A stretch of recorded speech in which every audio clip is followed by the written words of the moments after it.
Welcome back to another episode of 90 Seconds Plus with Invercargill City Mayor Nobby. So we've got a couple of things today. We'll start with, we ran a poll for regarding voting current situations, which is leaving the age at 18 or moving it to 16, and do we stay with first past the post or the standard transferable vote, STV.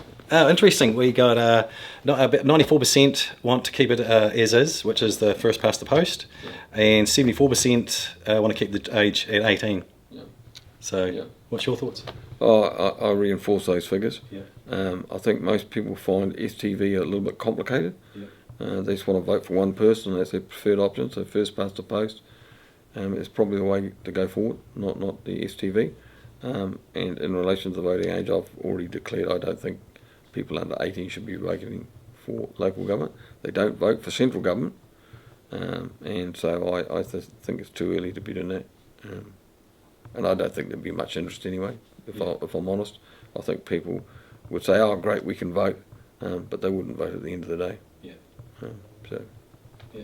And another interesting topic coming up is esports. Seems to be a big thing these days, and you're quite keen on supporting that. I am. So I've got James Ward coming in to see me today. Yeah. I'm a real fan. I don't like esports as such myself. Yeah. I like the traditional sports, but because they're activity based. But there's a huge demand for it, so I'd like to think that I can be part of a push for him to have a venue that, instead of running events around town, that he might have a venue that might be open Friday afternoon, evening, all day Saturday, all day Sunday, a whole suite of computers. They don't get to choose what games are on, they all play the same game. That's what some of the other venues do, but they compete with people overseas at the same time. So you come in and it might be a couple of bucks an hour to be part of that, which is relatively cheap compared to most sort of time zone type things. Get the teenagers and get them into the inner city somewhere. That would be a good thing, I think. Yeah. And the other exciting thing next week is the final opening stage, or the final stages of Invercargill Central. Sure.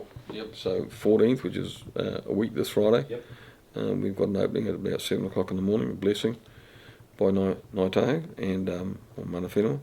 And then we'll have some guest speakers that will do the formal side of it. So that's S Street open and Don open and the mall formally open. And the challenge from that then will be to how do we beautify the other parts of the city that we need to do, which is predominantly D and Tay Street around the outsides of that block, so that we don't just focus on those two streets. But yeah, it should be a good day on the 14th. Yeah, that's pretty exciting. Yeah, city's looking pretty good, really. Now we've got the Invercargill Central almost complete. We've got the Langlands Hotel. We've got the HWR Tower. Yeah. It's almost finished as well. We're coming online, and then of course we've got Jeff Thompson's Distinction Hotel over at Walkner Place. Look, I get a lot of feedback. So people are really pleased with the energies that we've had in the last period of time. Yeah. And it wasn't too long ago, 3 years ago, when we started the block. Yeah.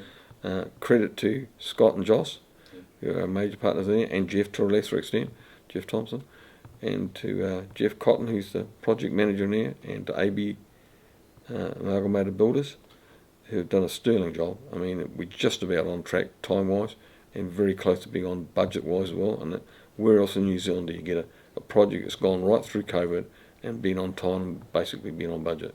So it's a real credit to all those players. It wasn't too long ago that we had some serious doubts about being in it. Council did.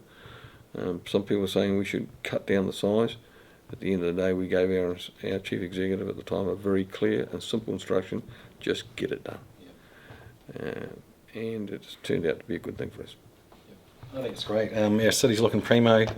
We're giving Dunedin a run for the money because they're anti new hotels and all sorts. We've even got a Kmart that they don't have at the moment. So it's pretty good. And that's it, another episode of 90 Seconds Plus with Invercargill City Mayor Nobby Clark. Until next time, make sure you have a very happy, safe and enjoyable Easter, and we'll see you next week.